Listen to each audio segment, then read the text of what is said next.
Muy bien, entonces preguntas antes de comenzar.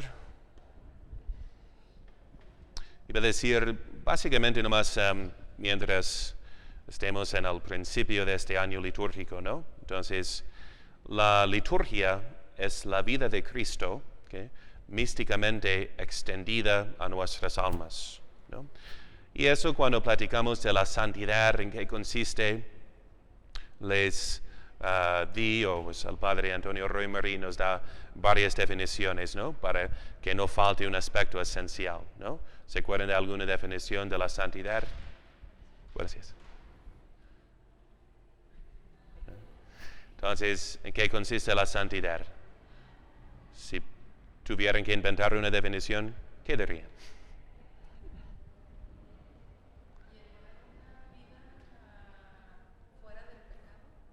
Ok, entonces evitando el pecado, cumpliendo con los mandamientos.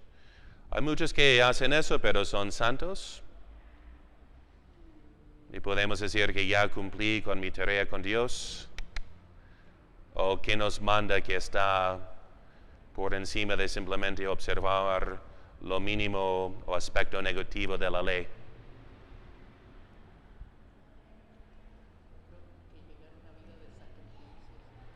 De sacrificio. Entonces, ¿pero qué será pero dice el apóstol, ¿no? Aunque entregase o sacrificase mi cuerpo, ¿verdad?, a las llamas, si no tuviese que, nada me vale. ¿Se acuerdan? Corintios 13, si tuviera el don de lengua, si tuviera fe para mover las montañas, pero si no tuviera la caridad, ¿no? Entonces, eso es, las definiciones, ¿se acuerdan? Entonces son de,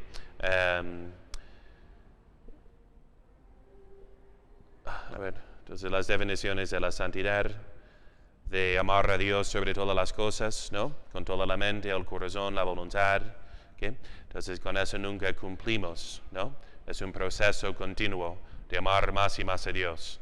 Quien puede decir que ya ha cumplido con su tarea de amar a Dios con todo su corazón, con toda su alma, toda su mente, toda su fuerza, ¿no? Entonces eran de la perfección de la caridad, así se puede exponer, también de la vida interior, o sea, la vida mística, o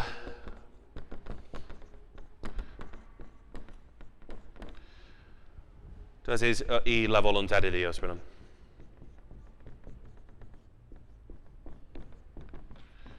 Que nomás de repaso, entonces saben que pues cumplir con la voluntad de Dios. Este aspecto es importante porque si solo nos enfocamos en el aspecto místico, la vida interior, uno puede pensar que ya soy muy santo porque la oración me viene muy fácil, se siente muy profunda, pero no hace nada de apostolado para salvar a su prójimo. Es un alma naturalmente introvertida, medio tímida, y busca como pretexto limitar la santidad a lo que más le gusta según su temperamento introvertido, ¿no? ¿Okay? Eso pasa a veces, ¿no? Justificamos que eso es lo más importante de la santidad, descuidando tal vez lo que vienen de, según nuestros deberes, lo que sea la voluntad de Dios, ¿no? Entonces, ese aspecto es importante para que entendamos que tenemos que cumplir, ¿verdad?, con lo que nos pide Dios en tal momento. Otro error sería delimitar, no, pues la santidad consiste para mí en seguir mi plan de vida. No, ya estoy en la meditación, me llaman moribundo, no, gracias, no tengo tiempo, estoy en mi hora de meditación, chao. No. Entonces, en este momento la voluntad de Dios es atender al moribundo, ¿okay? Entonces, para tener, y igual, si consideramos todos nuestros deberes, tienen que comer cada día, tienen que dormir cada día, entonces pueden crecer en santidad durmiendo y comiendo. Sí. ¿Es la voluntad de Dios que comas y duermas cada día? No. Ok, inténtalo, a ver qué. Luego te visitan al hospital, ¿no? Santos óleos. Ok, entonces si es la voluntad de Dios, si es uno de mis deberes, ¿y para qué? Descansamos para poder trabajar, ¿no? Comemos para poder trabajar. Es como no poner gasolina en el tanque y no, nomás de pura entusiasmo voy a manejar. No. Será más como los picapiedras, ¿no? Así. Yeah, okay. Entonces, hacer estas cosas ordinarias forman parte de nuestros deberes hacia nosotros mismos. ¿Debemos amar a nosotros mismos? ¿Por qué motivo? Por amor de Dios, ¿no?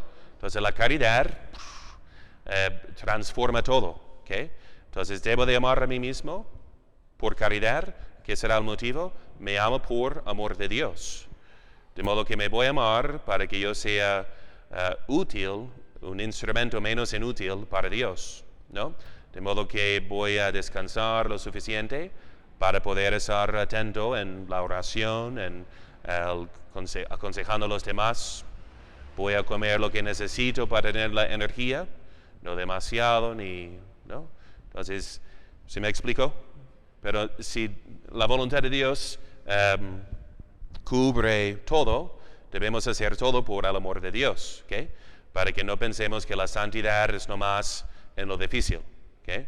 Santo Tomás de Aquino reprueba esta idea de que lo más difícil es lo más santo, ¿es cierto?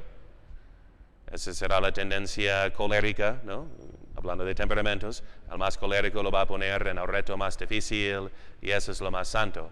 Pero si no es lo más prudente, por ejemplo, entonces es por la razón que medimos la virtud, ¿no? La razón iluminada por la fe. Entonces siempre primero la prudencia. No puede tener mucho entusiasmo y hacer mucho sacrificio, no es muy santo necesariamente. Si le falta prudencia puede equivocarse, ¿no? Y eso es una sentencia que enfatizan los padres en los escritos de Casiano, de los padres del desierto. Hay una reunión de los padres más ancianos y santos y hablando qué es la máxima virtud y uno muy anciano menciona lo que equivale a la prudencia, ¿no? Diciendo que, y contando historias de uno que hizo mucha penitencia, pero perdió su salud y su vida por ser imprudente, ¿no? Entonces, primero siempre la prudencia que dirige a las demás virtudes, incluso a la caridad en cuanto a la práctica, ¿no? De cómo practicarla, porque hay un orden de caridad.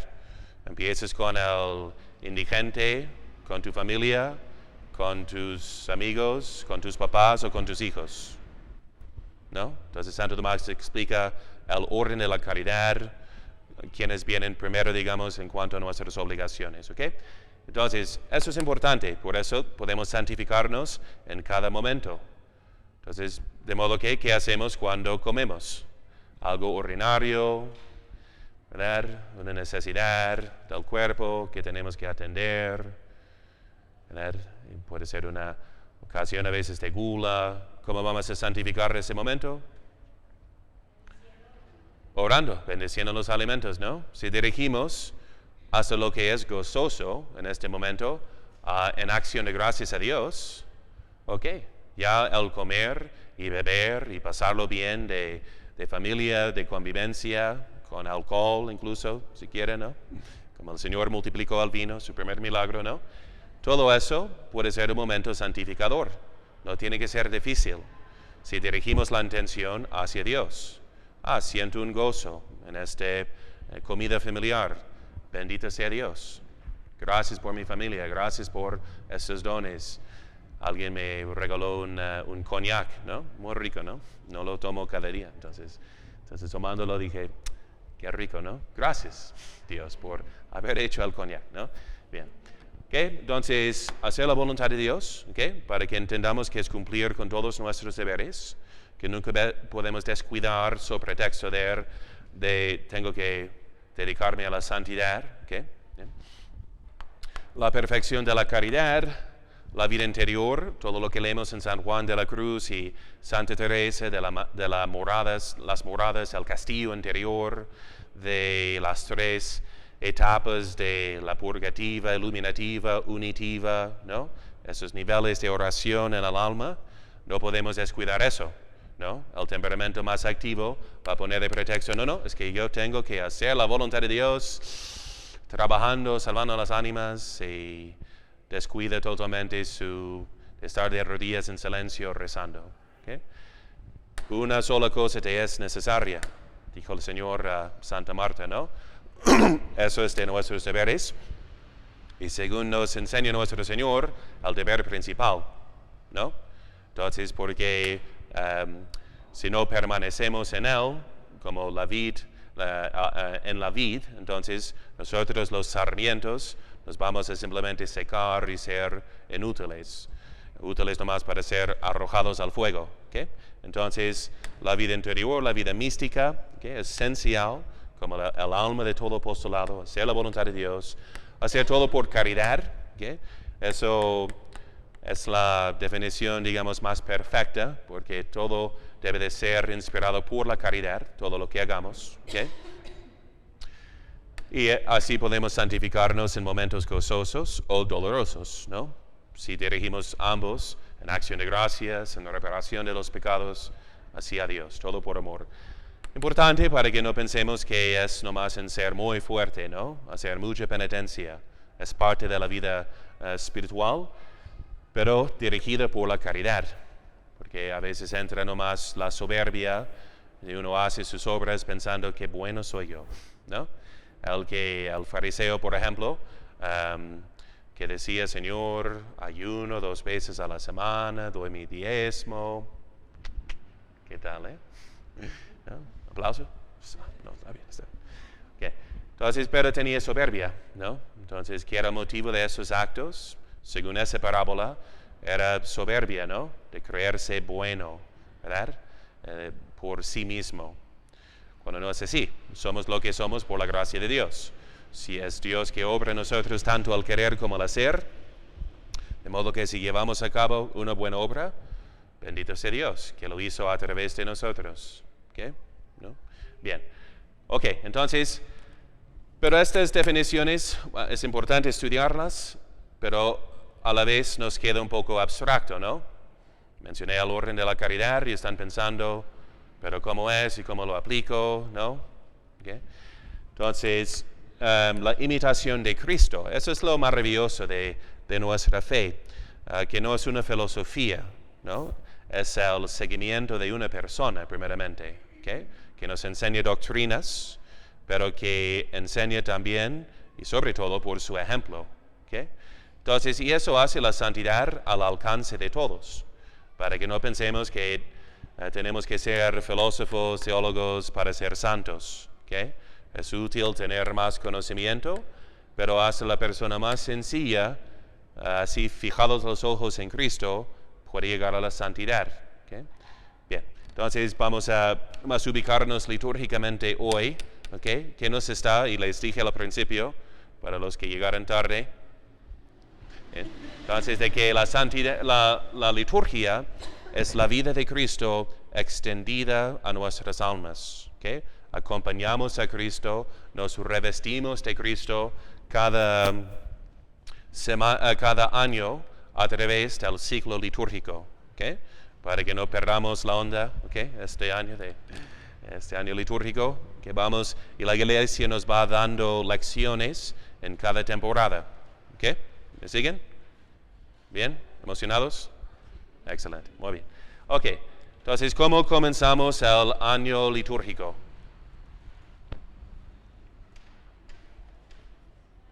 ¿Con qué comienza? ¿Cómo? ¿En el qué? ¿La presentación? No. ¿Cómo? ¿Anunciación? No. Litúrgicamente, ¿qué es la primera temporada litúrgica? Que empieza el año. ¿Cómo? Epifanía, no.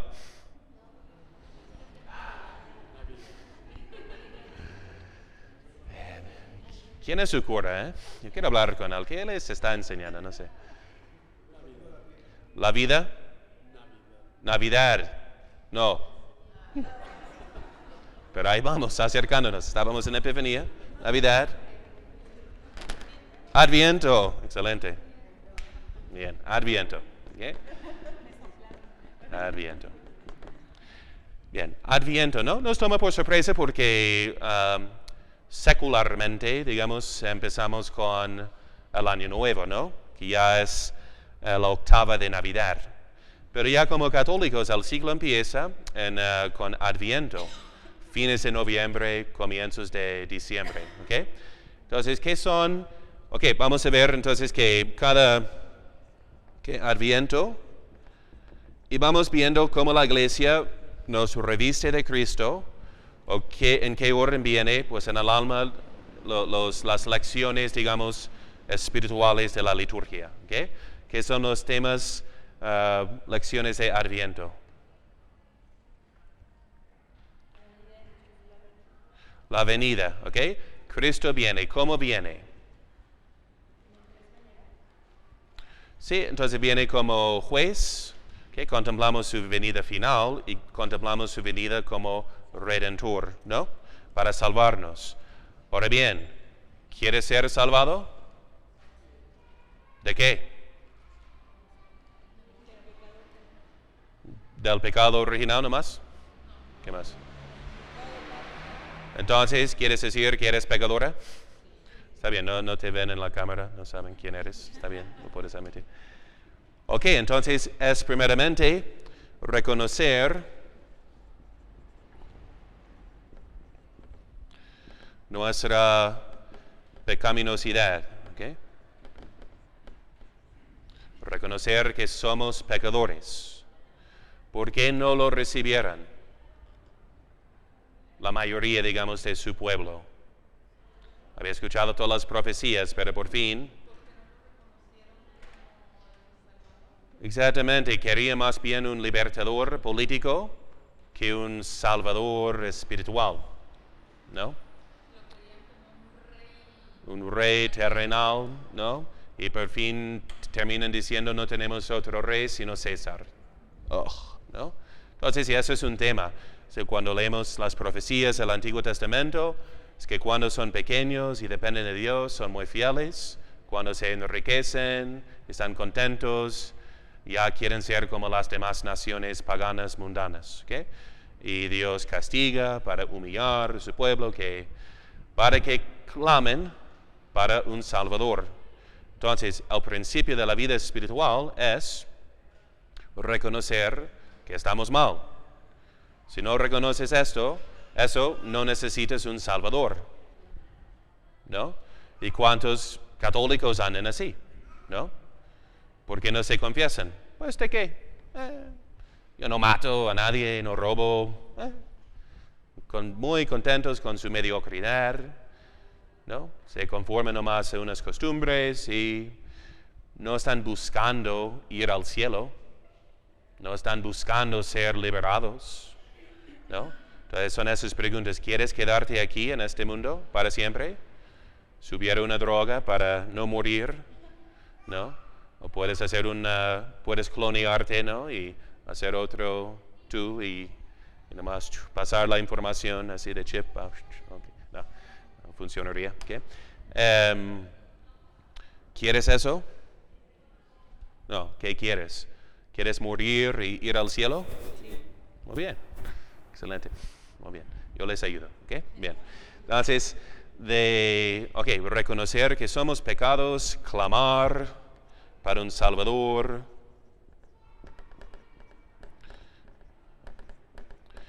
¿Y qué más? Pensar en nuestro fin, ¿ok? En todas tus acciones, considera tus postrimerías y no pecarás jamás. ¿Okay? Dice la Biblia, en todas tus acciones piensa en tu fin y no pecarás. ¿A dónde vas? ¿No? Por eso lecturas de Adviento ponen ese evangelio a quien saliste saber, ¿no? De San Juan Bautista. Les voltea la pregunta y ¿qué están buscando en San Juan Bautista? ¿Una caña movida por el viento? ¿Un profeta? ¿Ok? que te dirá las cosas futuras para que no te preocupes, una caña que se conforma a tus deseos, uno que te sana y te hace sentirte bonito. ¿Qué buscas? ¿No? ¿Quieres Cristo tal cual como es? Él va al cielo. ¿Quieres ir con Él? Hay que morir a este mundo para ir al cielo. ¿Bien? ¿Ok? Entonces, al fin, luego, como fundamento de la vida espiritual será, ¿y cómo empieza el Evangelio? Empieza con San Juan Bautista, predicando un bautismo de penitencia. Raza de víboras, ¿no? Así empieza la buena nueva. ¿Okay? ¿No? Y eso es para que nos reconozcamos como pecadores, ¿no? ¿Okay?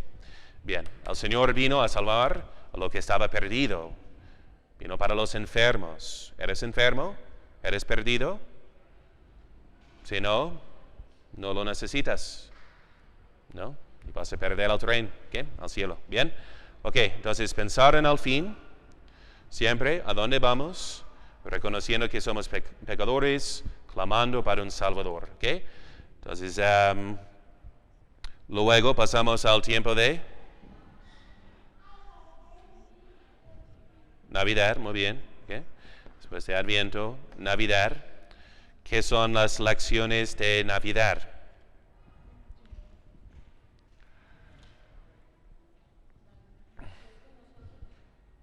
Dios está con nosotros, ¿bien? Y está con nosotros ¿para qué? Para salvarnos. Y regresamos a este punto, ¿cómo quiere salvarnos? Por nuestra imitación de Él. ¿Okay? Otra vez, lo hace al alcance de todos. No hay que ser un muy intelectual para llegar a la santidad. ¿Okay? Entonces, seguir a Cristo. ¿Qué ejemplo nos da como niño? ¿Cómo? Humildad, exactamente, ¿no? Vamos a poner la infancia espiritual. O sea, la humildad. Bueno, incluye más. La humildad, docilidad, confianza. Y fíjense, es lo que ustedes como papás pueden contemplar en sus niños o nietos o bisnietos, ¿no? Ok, bien. Niños o nietos, ¿no? Con los bebés. Nos están enseñando, porque el Señor juró un día, y poniéndolo como una condición de salvación, ¿verdad? Como dijo de la confesión, de la Eucaristía, amén, amén, de verdad os digo, si no os convertís y os hacéis como niños, no podréis entrar en el reino de los cielos. Condición absoluta para entrar al cielo, ¿no? Felicidades, niños, ya están ahí. Muy bien, ¿ok? El chiste es, se hace más difícil ser niño saliendo de la niñez. Me acuerdo de una vez con una de las niñas de Francisco y mi amigo, y así de chiquitos, como les expliqué, hasta como lanzándolos al cielo, no temen. Solo conocen confianza, dependencia. De modo que son siempre alegres. ¿No? No conocen el miedo, porque solo conocen el amor de sus papás todopoderosos, ¿no? Según ellos, ¿ok? Entonces, y naturalmente reciben todo, ¿no? Y contentos de recibir. Me acuerdo cuando ya decía con más edad, ya tiene más miedo, se mueven y es más difícil acogerlos porque están ya con temor. Aunque no me sea difícil, ellos lo hacen más difícil por depender más de sí mismos, ¿no? Me acuerdo que quería darle agua bendita. No, es que yo quiero subir y tomarla. Y pensé en, pues, si solo lo recibieras. ¿No? Entonces, esa es Santa Teresita, ¿no? Que decía, como niña, pues puedo intentar subir los escalones de la casa, pero por fin voy a caerme muchas veces. Más rápido, más fácil, más seguro es simplemente clamar a mi papá, que me lleve en sus brazos, ¿no? Entonces, eso es lo que nos enseña por excelencia Santa Teresita, pero la infancia espiritual, ¿ok? Principio de la vida espiritual. Reconocer que somos nada, que necesitamos un Salvador y de empezar por imitarlo con humildad. Porque si estamos firmemente convencidos de nuestra nada, sin mí nada podéis hacer, dice el Señor, ¿cómo vamos a comenzar la vida espiritual? Confiados en nuestra fuerza de que sí podemos, ¿no? No. Entonces vamos a comenzar con una desesperación de nosotros mismos, puesta toda la confianza en Dios. ¿Okay? Entonces, si nos llama también, si contemplamos que el fin es el cielo, ¿cómo piensas en llegar? ¿Con mucha fuerza? ¿No? Será como la escalera eléctrica del gimnasio que subes mucho pero no subes nada, ¿no? Ahí te quedas más, ¿no? Entonces, entonces, si es un fin sobrenatural, tenemos que ser elevados.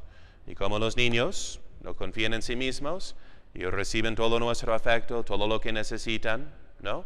Precisamente por mantenerse pequeños. ¿Ok? Bien, ¿me explico? Bien. Bien, y luego, ¿qué sigue? ¿Qué sigue de tiempos? Epifanía. Okay. ¿Qué quiere decir epifanía? Manifestación, ¿okay? Contempla las tres manifestaciones, ¿okay? Que son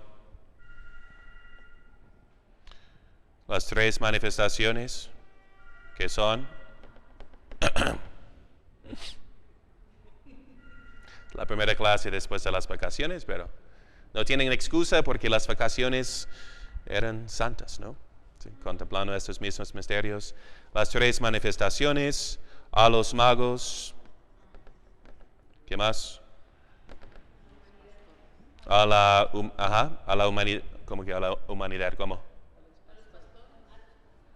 Okay, a los pastores en Navidad. De hecho, les mencioné que más se festejaba y de modo más solemne la Epifanía que la Navidad, antiguamente y especialmente en el Oriente. ¿Y por qué? En Navidad, ¿quiénes son llamados? Los pastores, que son del pueblo de Israel. Son israelitas, ¿no? No somos israelitas, ¿no? Creo que no hay por ahí. Okay, bien. Entonces, y más bien somos de los gentiles. ¿Cuándo son llamados? Con los reyes magos, ¿no? Que vienen del oriente, de lejos, extranjeros, que reconocen. Ya les expliqué en otra ocasión, ¿no? Cómo reconocieron la estrella. Lo estábamos contemplando, ¿no? En la última plática, ¿no? Creo. De que sabían las profecías de Números 21, que dice una estrella saldrá de Jacob y un cetro de Israel anuncia por medio de una estrella un rey de Israel que va a conquistar a las demás naciones, mencionando explícitamente Edom. Entonces, ¿quién era edomita? Herodes. Entonces llegan los reyes magos, sabemos de la profecía, entonces ya vino el que va a aplastar a los edomitas. Okay. Pues cuando lo encuentre me digan, ¿no? Y para que lo visite, ¿no? Entonces, pero eso explica más su preocupación, ¿no? De que es de profecía y sabe que no puede. Es como aquí las profecías que hubo de Quetzalcóatl, ¿no? Que reconocía un solo Dios y era como profeta. Hay unos que lo identifican en parte con Santo Tomás el Apóstol, ¿no? O que él vino acá también evangelizando, pero según esas profecías, me faltan los detalles, pero lo leí en Warren Carroll en su Historia de la Cristiandad, y menciona que cuando llegaron los españoles con el signo de la cruz, que fue parte de la profecía, como ya era una profecía, de modo que podían conquistar más fácilmente, porque sentían que era ya destinado a suceder así, ¿no? ¿Okay? Bien, okay. Entonces de los magos, que son los gentiles, ¿okay?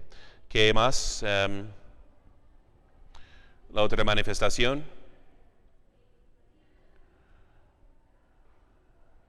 El bautismo, muy bien, excelente.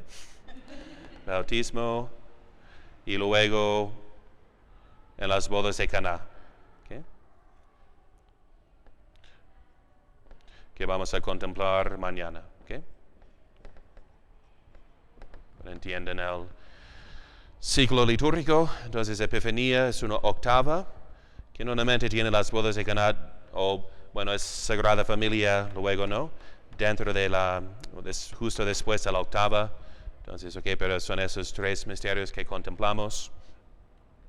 Vemos que se reveló a los magos, y es revelado al mundo por sus dones, que reconoce que es oro es rey, incienso que es Dios y sacerdote, y por la mirra que va a ser víctima. En el bautismo es una revelación trinitaria, ¿no? Dios Padre habla, este es mi Hijo amadísimo, en quien tengo mis complacencias. El Espíritu Santo se revela de forma de paloma. Todo eso nos recuerda del mar rojo, del diluvio, la recreación del mundo, la salvación de su pueblo. Bien, las bodas de Caná, ¿cómo cayó la raza humana? ¿Quiénes fueron los responsables? Un matrimonio. Entonces, ¿qué es la lección? Evitar el matrimonio, ¿no? No. Porque el Señor viene ahora para salvar al mundo, pero a través de un matrimonio. Entra en una familia. No era necesario que fuera casada con San José, porque no necesita un papá, un padre biológico, pero quiere que sea una familia, un matrimonio completo, verdadero, para entrar en este mundo. Y luego su primer milagro en las bodas de Caná, para comenzar la salvación del mundo a través de las bodas, del matrimonio. Bien. Entonces vamos viendo que tenemos que imitar la vida pública de Cristo, pero ¿qué termina todo ese tiempo, digamos, navideño? Aunque ya estamos contemplando parte de su vida pública, el 2 de febrero, a ver, ¿quién sacó al niño de la rosca? Muy bien. ¿Me invitas también? Ok, muy bien. Hay que invitar a la fiesta. Qué bonita costumbre. Que no lo llamen el mono. Si estamos sacando monos, ¿qué tiene que ver con la fe católica? Y los tres reyes. ¿Qué descubrieron los tres reyes? ¿Un mono? No, eso me sonaba tan blasfemoso cuando me decían eso. Como, ¿qué dices? ¿No? Y ojalá lo hagan más como niño. ¿Verdad? Entonces, encontramos al niño. Y el que encuentra al niño dará la fiesta de Candelaria. Entonces, vamos a poner aquí la Candelaria. ¿Qué significa? Es la purificación y la presentación. Como imitamos por costumbre, y no es universal, no sé si era la más tradicional, pero cuando bautizamos, casi siempre hacemos la bendición de la mujer que se presenta en el templo. Es una pequeña ceremonia muy bonita, normalmente lo hago después del bautismo, ¿no? Para tener esos dos juntos, en imitación de lo que era la presentación del niño en el templo y la purificación de María Santísima. Leyes que no les obligan, pero que quieren cumplir para cumplir con toda la justicia y enseñarnos su amor de la pureza, de la obediencia. Entonces, ¿y qué contemplamos en la presentación? Es igual lo que contemplamos en la octava de Navidad. ¿Qué conmemoramos en la octava de Navidad?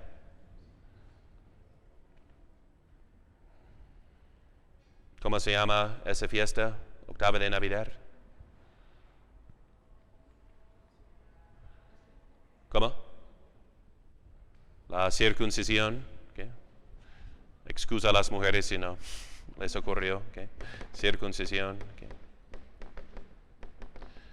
De modo que si alguien nace en ese día, sería que María circuncisión o José circuncisión. No.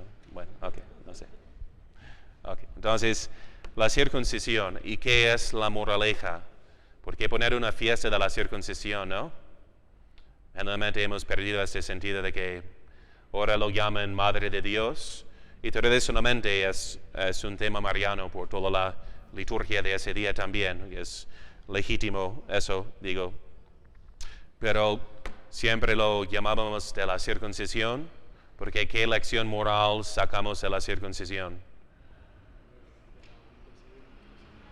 Que el Señor entonces vino, se asumió la naturaleza humana para sacrificarla, ¿no?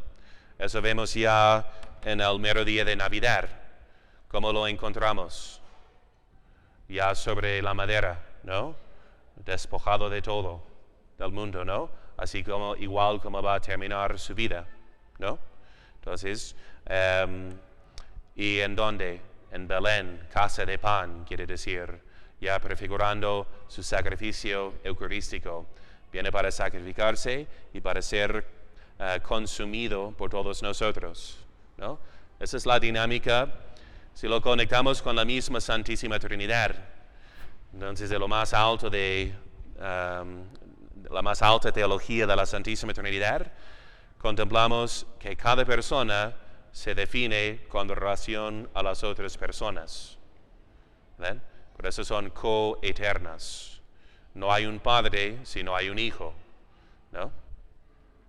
Entonces, eso podemos decir a los musulmanes, ¿Dios es padre? Dicen que sí. ¿De quién? Y antes de la creación del mundo, si no tiene un hijo, no es padre. ¿Okay? El hijo no es hijo sin ser del padre. El Espíritu Santo es el amor del Padre y del Hijo. ¿Okay? Entonces, es interesante, lo más alto nos enseña que cada persona vive, digamos, para la otra, ¿no? Entonces es definida hay un altruismo, ¿okay? En la Santísima Trinidad, un altruismo absoluto metafísico, ¿okay? Sí, me siguen, ¿ok? En el sentido de que cada persona es para entonces para las otras personas, ¿no? Entonces, eso define, si entendemos esa dinámica trinitaria, obviamente cuando se manifiesta en esta creación, asume la vida ¿para qué? Sacrificarlo otra vez a Dios Padre, ¿no? Porque esa es su dinámica eterna de su persona como hijo, ¿verdad? Que existe para el Padre. ¿Okay? Se puede precisar la terminología, pero coloquialmente digamos entonces cada persona es para. Entonces, ¿y qué nos van a dar de lección? Este mismo altruismo. Alteridad, ¿se dice algo así? ¿No? Creo que existe. Entonces, alter es el otro, ¿no? En latín. Entonces, de vivir para el otro. Eso va a ser el que pierde su vida por causa de mí, la hallará. El que busca salvar su vida, la perderá. ¿Por qué? Porque igual existimos en esa misma dinámica de que existimos para el bien común. Existimos para la gloria de Dios. Y solo vamos a sentirnos felices cuando ya salgamos de nuestro egoísmo, ¿verdad? Igual es una lección notamos nuestro egoísmo cuando nos quejamos mucho de los sufrimientos, ¿no? Y generalmente la pregunta es, ¿por qué Dios no me quiere? ¿Por qué me permite eso? Como si al fin de mi vida fuera nomás yo mismo, ¿okay? Entonces, si entendemos luego, y eso nos llega hasta Cuaresma, Semana Santa, al culmen, ¿no? De esta dinámica, de que Cristo vino a este mundo para sacrificarse, para retomar todo de nuevo, de pensar, por ejemplo, especialmente con los enfermos, no, tu enfermedad no es, el Hijo amadísimo fue un hombre de dolores, porque por sus heridas somos sanados. Entonces Dios te ha escogido como víctima para salvar a muchas almas. Entonces para que trasciendan ¿por qué me permite eso? Ya no me siento feliz. No, es para que hagas a los demás felices. Y perdiéndote en esa dinámica, vas a encontrarte aún más feliz, ¿no? Así sabiendo, porque por fin, ¿qué es lo que más nos alegra? Por ejemplo, en el matrimonio, por fin descubren que el vino nuevo, ¿verdad? No tan dulce, tal vez como de las bodas, pero añejo, más maduro, más profundo, cuando salen bien criados sus hijos, ¿no? O ves que se formaron bien y quieren ser virtuosos. ¿A poco no es la alegría más grande para el corazón de pensar, éxito, no perdí mi tiempo, sí, ¿no? Entonces, esos son los gozos más fuertes, ¿no? Y si uno que está más configurado a Cristo como víctima en esta vida, si abraza esta vocación y si la vive por fe, ¿no? Porque eso es lo difícil, no podemos ver a quienes estamos salvando, ¿okay? Siempre lo menciono a las contemplativas que confieso, entonces son misioneras, ¿okay? Tienen una misión, mi salvación, de muchos pecadores dependen de ti. Porque están encerradas, ¿no? En la clausura del monasterio, no pueden ver el fruto de sus labores. Pero ¿quién es patrona de las misiones? Santa Teresita, ¿no? Junto con San Francisco Javier. Entonces Dios te ha escogido para una gran obra. Si la abrazamos con fe, en la vida venidera vendremos que, wow, fui de hecho de los más dichosos, porque Dios me permitió una conformidad con su Hijo más exacta, ¿no? Y serán, entonces, por nuestras heridas, se sanarán muchas almas, ¿okay? Y se salvarán. Entonces, tanto en la circuncisión que entonces empieza a derramar su sangre por primera vez, ¿ok? En la circuncisión. Significa también moralmente de despojarse de afectos carnales, ¿ok? Es un dolor del cuerpo. Luego la purificación y la presentación, ¿ok? Que contemplamos en la presentación.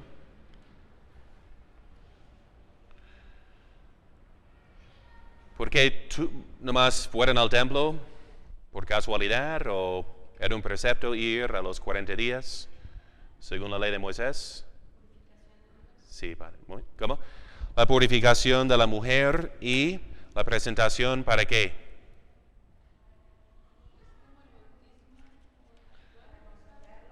Para consagrarlo. ¿Qué exigía Dios del primogénito en el Antiguo Testamento? Sí, entonces ofrecerse a Dios, ¿ok? ¿Qué pasó cuando fueron liberados de Egipto? Todos los primogénitos murieron que no estaban lavados, digamos, o marcados con la sangre de Cristo, ¿no? Entonces el primogénito merece la muerte, ¿no? ¿Okay? Entonces cuando presentan al primogénito, en vez de sacrificarlo, en sacrificio humano que Dios prohíbe, entonces, ¿qué presentan en su vez? Entonces un corderillo, ¿no? Entonces ¿quiénes presentaban al cordero? Los más afluentes, los ricos, digamos, ¿no? Que podían. Y para los más pobres, una paloma. Entonces,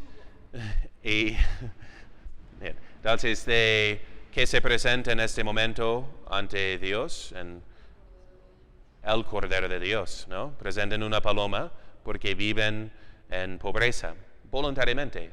Es la otra cosa de la imitación de Cristo. ¿Cristo es noble o pobre? De los dos, ¿no?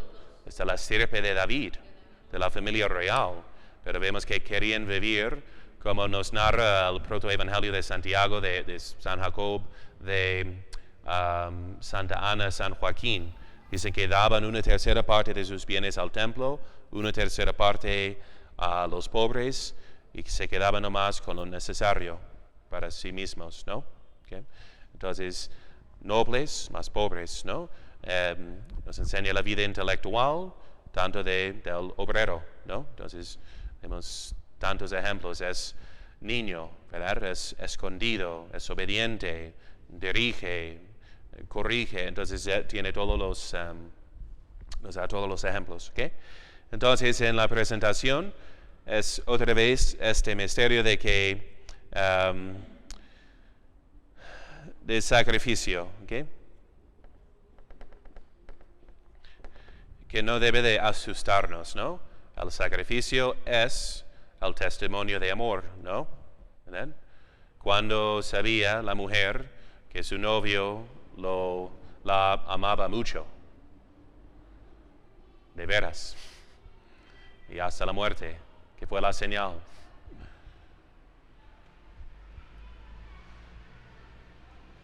El anillo, ¿no?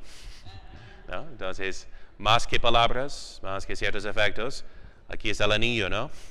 Que le costó más de 500 pesos probablemente, ¿no? Okay. Le costó tal vez mucho dinero, ¿no? De entender, wow, entonces, no sé, 10,000 pesos. Entonces, ¿cuántas horas de trabajo? Y ese signo de que por ser anillo, eternidad, es para siempre. Entonces, te voy a amar. Entonces, ¿da miedo ver el anillo? Ay, qué triste el sacrificio. No, entendemos, wow, qué bonito el amor, ¿no? Que se sacrifica por la otra persona, ¿ok? Entonces, eso es el sentido. Entonces, Cristo se asume la naturaleza humana para sacrificarla, para inmolarla, ¿ok? Eso vemos luego que sigue, Septuagésima y Cuaresma. ¿Okay? Entonces, Septuagésima y Cuaresma siendo tiempos penitenciales para prepararnos, para recordarnos, si vamos a seguir a Cristo, tenemos esta vida, no para nosotros, sino para sacrificar por los demás, ¿no? ¿Okay?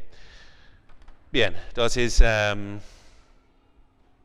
y vemos luego en la pasión de Cristo, siempre habla de su hora tan deseada, con un gran deseo he deseado comer esta Pascua con vosotros, quiero hacerme víctima, tengo un bautismo con el cual ser bautizado y cómo me consume hasta que se cumpla, ¿no?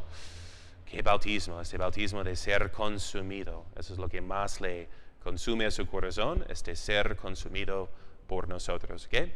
Y luego, bien, entonces, ¿están ubicados litúrgicamente? ¿Sí? Muy bien. Eso es lo que estamos contemplando. Muy bueno es, a ver si se encuentra en internet, pero el año litúrgico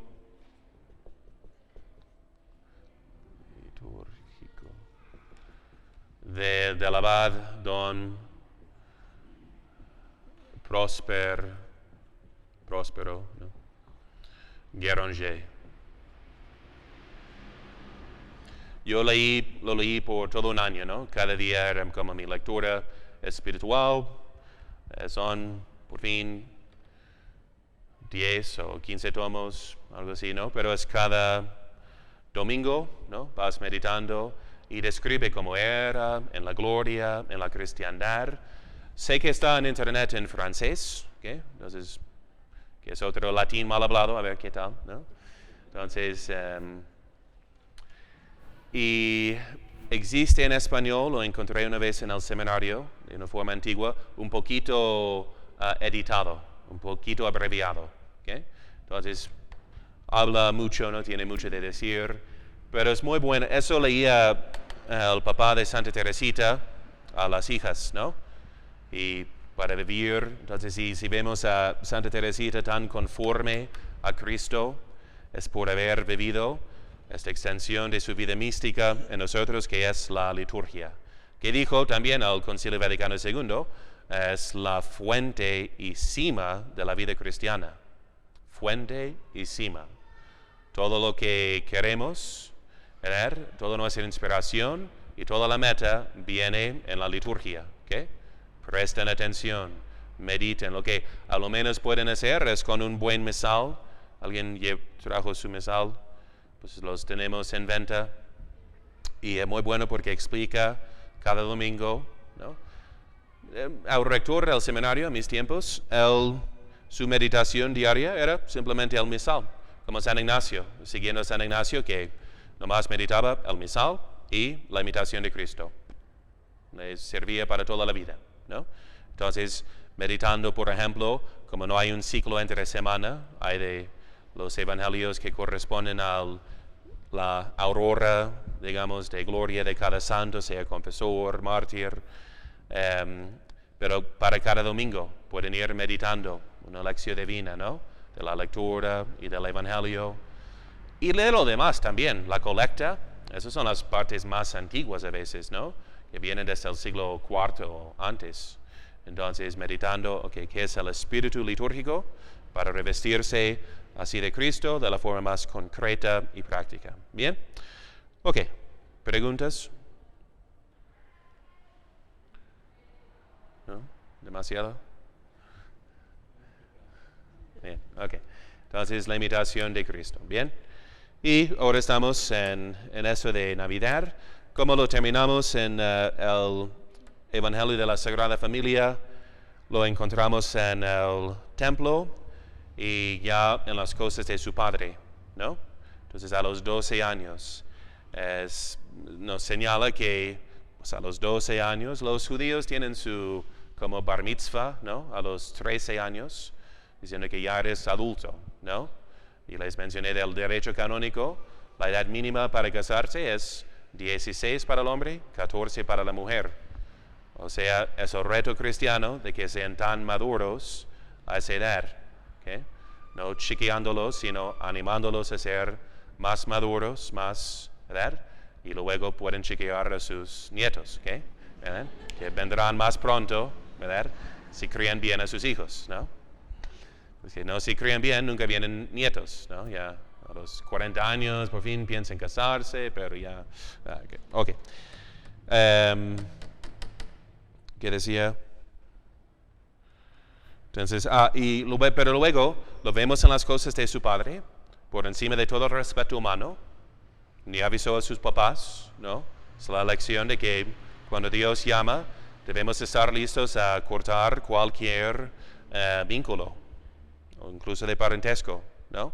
Así como la vocación religiosa. Si Dios llama, sígala, aunque se opongan totalmente sus padres, ¿no? ¿Quién era? San Alfonso. Y se quedó encerrado en su cuarto llorando por días, ¿no? Su padre se oponía fuertemente, le costaba tanto no seguir al consejo de su padre, pero era la vocación de Dios y no. Y su papá se cambia cuando lo escucha un día en la iglesia predicando. ¡Qué buenísimo predicador! ¿Quién es? Es mi hijo. ¡Ah, qué bien que se hizo sacerdote! ¿No? Y se quedó contento. Santa Sor Juana Francisca de Chantal. ¿Y quién más? Era uno que menciona San Jerónimo, una mujer que tuvo que pasar por encima de sus hijos, que ya eran suficientemente grandes para proveer para sí mismos, no era su obligación de justicia de criarlos ya a esa edad, pero se pusieron en el piso. Imagínense, una mamá pisando por encima, no sobre, sino así, pasando, ¿verdad? Para seguir el llamado de Dios, aunque era dejar a sus hijos, ¿no? Entonces, eso, pero luego vemos que se sometió, que regresó a Nazaret y fue sumiso, se sujetó a ellos, ¿no? Dios mismo siendo obediente. Y entonces en ese tiempo ya ponemos ornamentos verdes otra vez, ¿no? En ese tiempo de Epifanía hasta Septuagésima es el tiempo en que debemos florecer en las virtudes y vemos que la mayoría de la vida de Cristo es la vida de casa, la vida de trabajo, la vida de obediencia. ¿Podemos todos ser santos? No, no tienen que ser sacerdotes, ¿no? Tienen que imitar a Cristo, que antes de aparecer como sacerdote era niño, obrero, obediente, y no escuchamos nada de su vida privada, nada de milagros, ¿no? Entonces la vida de santidad no depende de milagros o cosas extraordinarias, ¿ok? Bien, ¿preguntas?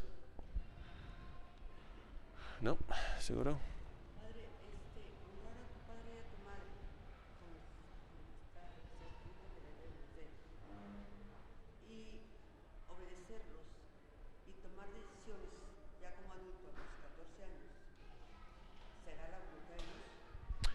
Entonces, la pregunta es básicamente cuando uno no está obligado a seguir a sus padres, ¿no? Entonces, en obediencia, cuando ya sea adulto. Legalmente ponemos la edad a los 18, ¿no? Y pues igual en los Estados Unidos, si él escoge quedarse en la casa, ¿no? Siempre les digo, pues hay que seguir a las reglas de la casa, no tratándolo como niño, sino como adulto, pero si quiere ser independiente, hacer lo que quiere, pues que consiga su propia casa, un departamento, ¿no? Y es lo incómodo para muchos llegan, qué difícil es ahora. Y digo, mira, tienes 25 años de edad, claro que es incómodo porque es innatural. ¿Qué haces en la casa a los 25 años de edad? ¿Por qué no te casaste? ¿No tienes un buen trabajo para ganar lo tuyo? Si andas como adolescente, no te van a tratar como adolescente. Entonces, ¿qué estás haciendo? ¿No? Entonces, eso es una cierta enfermedad cultural que tenemos, ¿no? En parte hay razones económicas, entiendo, ¿no? Que es difícil, pero mientras esté en la casa, los papás pueden decir, esas son las reglas de la casa, ¿no? Vamos a misa cada domingo, rezamos juntos, comemos a tal hora. Tú eres ya adulto, pero mientras sigues aquí, sigues esas reglas o busca tu propio hogar, ¿no? ¿Bien? Con la mujer es más de hasta que se casa. Bueno, llega a ser adulto también, pero normalmente se casa y eso es lo que simboliza en el matrimonio de que es su papá que la entrega. Entonces la mujer tiene una cabeza por naturaleza, que es su papá, hasta que sea su marido. Entonces de modo que el sentido de ser adulto es menos independiente, aunque mientras no se case, que bueno, si estudia y aprovecha tiempo y ayudando generalmente en la casa. Es que antiguamente mi abuelito era el jefe de los 20 hijos casados y de los hijos de los Sí. hijos. Si luego la autoridad pasa a ser algo de aconsejar, o mientras aquí, por ejemplo, viviendo en el pueblo todos juntos, es como pues el abuelo queda como patriarca, ¿no? Y su autoridad moral, muy respetada, se hace una autoridad política de cierta manera. O en cuanto se queden vinculados por tener a la misma empresa, si es de un campo, entendemos cómo crece naturalmente, ¿no? La familia y mantiene cierta unidad, hay cierta jerarquía, aunque nomás menciono que aquí surge cuando la gente se casa muy pegada a sus propias familias. Y luego dicen, es que tengo que ir con mi familia este fin de semana, mi familia. Pues ya te casaste. Tu familia es ahora tu cabeza, no es tu mamá. ¿No? Hablando a la mexicana, entonces es tu marido. Entonces, primero tu familia, esa es tu obligación, ¿no? Entonces, de entender que ya cada padre de familia es la cabeza, ¿no? Tiene esa autoridad, digamos, una cierta autonomía, aunque en el orden moral es un respeto a sus padres y obviamente los deberes de cuidar a todos en su vejez, y etc. Bien, ¿más preguntas? Bien, hacemos. Gloria al Padre, y al Hijo, y al Espíritu Santo. María, Madre de Gracia, Madre de Misericordia. Per intercessionem Beati Mariae Semper Virginis, Sancti Joseph et Omnium Sanctorum, benedictit omnipotentis, Patris et Filii, et Spiritus Sancti, descendat super vos, manet semper. Amen.